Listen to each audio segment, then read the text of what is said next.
Sri Lanka is still fighting to gain control over the COVID-19 pandemic, which continues to spread across the country in devastating waves. But physical repercussions aren't the only challenges faced by those who have contracted COVID-19. Recovering from this disease can be every bit a mental challenge as it is a physical one. Family physician Dr. Vijay Balarupan knows this all too well. My dad and I were on our way to work one morning when I noticed he was feeling a little under the weather. Few days later, both of us tested positive for COVID-19 and were ordered to quarantine immediately. It wasn't a good experience for either one of us. My dad was actually harassed by his neighbors when the ambulance arrived to take him to a quarantine center. Ayesha De Silva, an attorney at law, learned that she had contracted COVID-19 when she began developing symptoms and got herself tested. I was told that I had to check into a quarantine center immediately. It was a difficult time for me, both mentally and physically.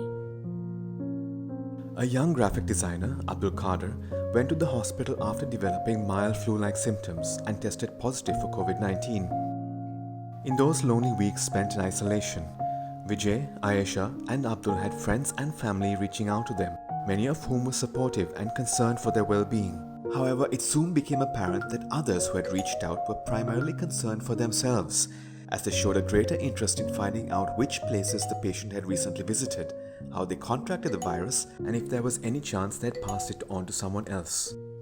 This display of insensitivity, or what one doctor calls non-infective privilege, turned out to be a socially polarizing experience, one that persisted for months after these COVID-19 survivors had recovered from their initial infection.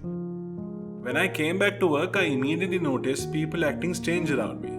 My colleagues were no longer comfortable sharing a space with me and kept trying to avoid me, even though I was no longer positive for COVID. Ayesha had an even harder time recovering from the disease. Not only did she feel ostracized by her social circle, she also had to deal with the long-term health effects of her initial COVID infection, better known as post-COVID syndrome. The toughest parts were the brain fog and fatigue.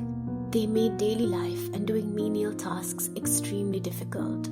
Most of my friends and family believed I was still infectious, and they wore protection around me if they were spending time with me at all. Things weren't nearly as difficult for Abdul. After coming home from quarantine, I was able to return to life as usual. Except for a few, all my friends and family were incredibly supportive. They weren't overly paranoid and understood that I was no longer infectious.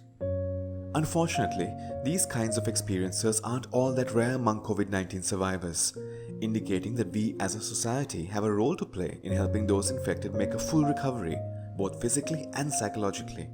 We need to do all we can to stay safe, but we also have a responsibility to educate ourselves about this disease and adopt better values and a more supportive attitude towards those who are still battling the effects of this devastating virus.